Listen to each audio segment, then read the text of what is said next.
My name is Adam from EPCOR. We are here today at the Kisagao pīsim solar farm in Edmonton. The name Kisagao pīsim was gifted to EPCOR by Enoch Cree Nation, and it means day sun in Cree. The solar farm is located on Treaty 6 territory, traditional lands of the Cree, Métis, Nakota, and Dene First Nations. The land the solar farm is on was once part of the Enoch Cree Nation Reserve. So, in the spirit of reconciliation, EPCOR wants to reconnect Enoch Cree Nation and its people with this important location through this beautiful name.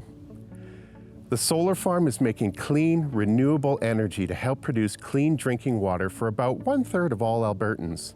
It will provide almost half of the electricity needed to power the E.L. Smith water treatment plant.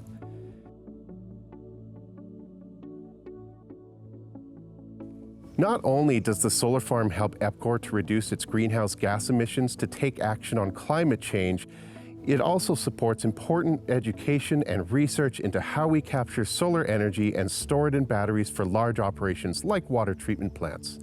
We hope this video helps you to learn more about solar energy. And with that, I'll turn it over to my new friend, Valerie.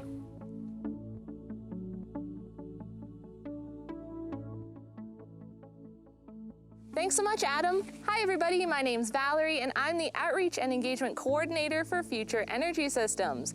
I'm so excited to be here with you today to explore the energy adventures of Tommy and Remi, the case of the shiny roof, in this amazing solar farm. So I am the writer of this book, and the illustrator is Kaitlin Pylypa, and we are going to dive right in. Meet Tommy and Remi, best friends from Crescent Street who explore the world together. With the help of Reginald, a former lab mouse, this dynamic duo always find new questions to investigate. Their current adventures started like this. Remi, my humans are really worried about climate change, but I don't know what it is. Do you? Of course I do, Tommy. Climate change is changing how you climb trees. But that's not climate change. Climate means the average normal weather patterns we see over a long time. And climate change is when those normal patterns change. Our climate is changing more quickly than ever because of gases in the sky that trap heat from the sun, like the roof of a greenhouse. Greenhouse gases. Greenhouse gases keep the Earth warm so that we can live here, but too many gases can make our planet too warm.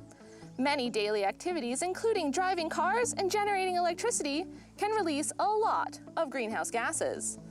Climate change is affecting everyone in the world by causing hotter temperatures, melting polar ice, extreme weather, and changing habitats for plants and animals. It's a scary challenge, but Tommy and Remi are learning about our energy systems and what we can all do to make a difference. Are you ready to join them? Hi, Remi. What are you doing? Tommy asks, peeking at his best friend Remi through a gap in the fence. Guarding my yard, Remi responds. Tommy looks around and sees nothing. From what? Remi looks up. Those. Tommy turns his attention to Remi's roof, which is covered in black rectangles that shine in the sunlight. What are those? Remi stares at them suspiciously. Some workers were here yesterday and they added them to the roof. My humans say they help the Earth. How does a roof help the Earth? Tommy asks, very confused. I don't know, Remi admits. They stare at the roof rectangles. They really are shiny. We should ask Reginald, Tommy declares. Absolutely, Remi agrees. The dynamic duo run from the yard, Remi over the fence and Tommy under it, past the grassy path behind their homes and through the trees. They soon reach Reginald's home in the hollow of an old cedar stump. Hi, Reginald, the duo calls. Hi, Tommy. Hi, Remi. How are you today? Reginald asks. We have a mystery. Tommy wiggles with excitement. He loves a good mystery. Remi's roof is shiny now and it's gonna save the Earth. How can it do that? Remi mutters. I didn't say it would save the Earth, only help. Reginald speaks up. Roofs are important. They help control the temperature in your house. They keep rain, snow, and other weather outside. But this sounds like a special roof. Does it have shiny black rectangles on it? Yes, Tommy and Remi shout with excitement. Those are solar panels, Reginald explains. They turn energy from the sun into electricity. Electricity is a form of energy generated by the flow of electrons, which are the part of the atom that surrounds the center, the nucleus. They use the sun for energy, Remi repeats suspiciously, but it's so far away. How do they do that? Tommy asks, excited. Reginald smiles. Those are some really good questions. Let's start with the sun. The sun is a star, Reginald explains. Tommy's mouth drops open. A star? But it's so much bigger than the stars I see at night. That's because the sun is much closer than other stars. It's the center of our solar system. According to NASA, the sun is about 150 million kilometers from Earth. That is about 390 times the distance from the Earth to the moon. It is also very old, 4.6 billion years. That is a lot of dog years. The sun gives us the energy we need to live, Reginald says. How does it do that, Remi asks. Atoms in the sun join together to make new atoms. This releases lots and lots of energy powering the sun, Reginald explains. Much of the energy is released as light, which travels through space to the planets, moons, and other parts of our solar system. In the sun, hydrogen atoms collide and combine to form helium. This reaction is called nuclear fusion, and it requires very high temperatures and pressures. When light reaches the Earth, some of it is reflected back into space by the gases that surround our planet, the atmosphere, Reginald explains. Some of the light is absorbed by the atmosphere. It travels to the Earth's surface and can be used in so many ways. This is solar energy. I think it's time for you two to meet an expert in the energy from the sun. Here they come now. Reginald waves at his approaching snake friend. Hello, Sol. Hi, Reginald. And hi to your friends, they say with a smile. Hi, Sol. My name is Remi and this is Tommy, she replies, waving. Can you really teach us all about how we use the energy from the sun? Yes, I would love to. Let's go. The trio waves to Reginald as they head out. Sol means sun in Latin. Do you know the word for sun in another language? Remember to never look directly at the sun. It's not healthy for your eyes. The energy from the sun is all around us, Sol explains, as they bask in the sun. It gives us light to see. We can also feel it. Tommy pokes the air around him where the sun is shining. I don't feel anything. Sol laughs happily. Let's try an experiment. Touch the grass in the sun, and then the grass in the shade. Remi and Tommy do as they ask. Which is warmer? The grass in the sun, Tommy answers. Exactly. Things can be heated by the sun even though they aren't touching each other. This is called radiation.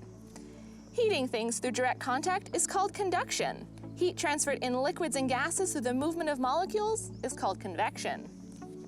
Now feel each other's fur, Sol continues. Okay with me? Okay with you, Tommy asks, and Remi nods, so they touch each other's fur. Is there a difference, Sol asks?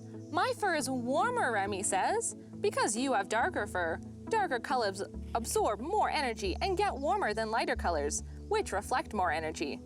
That's why I like napping by the sunny window, Remi grins in understanding. Try this at home. Paint 3 glass jars, 1 black, 1 white, and 1 your favorite color. Fill them halfway with water, put the lid on, and place them in the sun.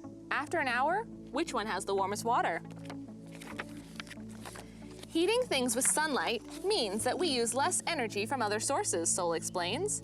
For example, the sun can be used to heat up water or air for homes.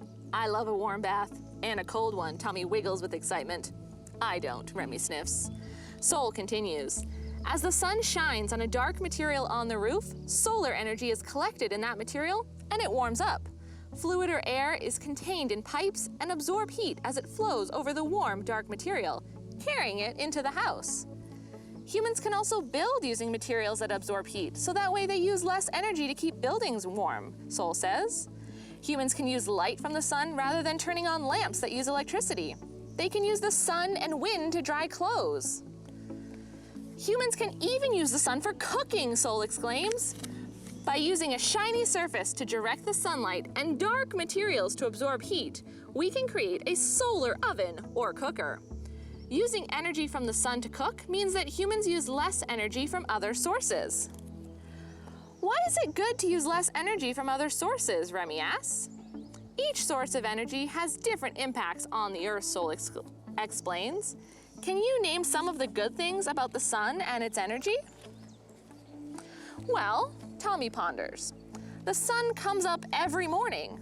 Absolutely, Sol agrees. The sun never runs out, so we can keep using it for energy. But sometimes it's night or cloudy, Remi points out. You're right. That's why we need to store energy to use later. There are lots of ways to do this, but I think that's an adventure for another day, Sol suggests with a grin. The sun is a source of renewable energy. That means that it will not run out. Another example of renewable energy is wind energy. The opposite is non-renewable energy, such as coal or oil, which will run out. What else is good about the sun, Sol asks? It shines everywhere, Remi says. That's true. Solar energy is all around the world, Sol nods. However, not everyone gets the same amount of sun. Some areas of the Earth get more sun than others, and different times of year we get more sun than others. Remi understands. In her part of the world, there is a lot less sun in the winter, meaning fewer sunny spots for ideal napping. What about climate change, Tommy asks? Does solar energy help with that? Yes, Sol cheers. You know that greenhouse gases hold in heat. Many of the ways we capture and use solar energy do not make greenhouse gases. This means if we get more of our energy from the sun, we release less greenhouse gases. That definitely helps with climate change. That's a lot of good things about the sun. Any more ideas, Sol inquires? It's free, Remi offers. No one owns the sun? Great job, Remi. Solar energy is free. But it's important to remember that some ways of using solar energy require special tools. And these cost money, Sol explains. Like what? Like solar panels to make electricity. I have those on my home, Remi exclaims. Let's head there. Returning home, the trio gazes at the shiny solar panels. Sol slithers up onto the roof, the dynamic duo following. Solar panels are made of solar cells, which have layers like a sandwich. These cells use the energy from the sun to generate electricity. When the sun shines on the solar cells, the light gives the cells energy. This energy causes electrons to be knocked free from their atoms, Sol explains. Remi snickers. It reminds her of Tommy after he has a snack, bouncing off the walls. Free electrons can move, and that can generate an electrical current. Each cell only generates a little electricity, but when they're all connected together, they can generate enough for humans to use, Sol hisses happily. Electricity made from the sun? That is so cool, Tommy exclaims. Or hot, Sol jokes. Humans can make electricity from the sun in many ways. Solar cells can be made of different materials, including silicon, organic materials, metals, and many more. Research is done around the world to find different materials and ways of layering them to make better solar cells. Plants use the energy from the sun to produce food that lets them keep growing, Sol explains. This is called photosynthesis, which is carbon dioxide plus water plus sun, making oxygen and sugar or energy. Plants are eaten by animals, giving them energy to run and play. Humans can use plants to generate heat or electricity through biomass energy. Burning biomass can produce heat. This heat can also be used to generate electricity by creating steam, which spins a turbine. Some plants and animals who did this millions of years ago eventually turned into fossil fuels like oil, natural gas, and coal, which can be burned for energy. While solar energy does not directly release greenhouse gases, remember that biomass energy and fossil fuels do release greenhouse gases when burned. Even the wind is caused by the sun, Sol explains. Different areas of the Earth heat up more or less, which causes air to move, creating wind. And wind can be used to generate electricity using wind turbines, Tommy cheers. Electricity can also be made using lots of mirrors to direct the energy from the sun towards a container of liquid. This heats it up and makes steam. And we can use steam to make electricity, Remi shouts as steam starts to rise from the puddle. Wow, the sun can be used in so many ways. Tommy jumps back and forth with excitement as they walk back to Reginald's house. Thank you so much for teaching us, Sol, Remi says. You're welcome. Have fun on your next energy adventure. Sol waves goodbye with a flick of their tail. Did you learn a lot today? Reginald asks. Yes, Remi says. We learned that the energy from the sun can give us heat, light, electricity, and more. And that solar energy can help us fight climate change, which is why Remi's solar panels help the Earth, Tommy exclaims. And we learn that solar energy is all around us, Tommy and Remi shout together. What an adventure you've been on. Before returning home to find their next adventure, Reginald leads Remi and Tommy to the top of a hill. Together, the trio looks out in wonder at all the ways the sun's energy is used. What can you see, feel, and find? Hi everyone, this is Kaitlin. I am the illustrator of the Energy Adventures of Tommy and Remi. Thank you so much for joining us today. I hope you have enjoyed this energy adventure. Now that you've learned all about solar energy, it's time to explore even more with our extra activity package that can be found in the link below. In that, you will find activities like mazes, coloring pages, word searches, and more, including our exciting activity where you can make your very own solar oven, just like the one that Reginald has in his backyard. Thank you so much for joining us today. Valerie, back to you. Keep exploring the energy all around you, and we will see you next time. Thanks, everybody.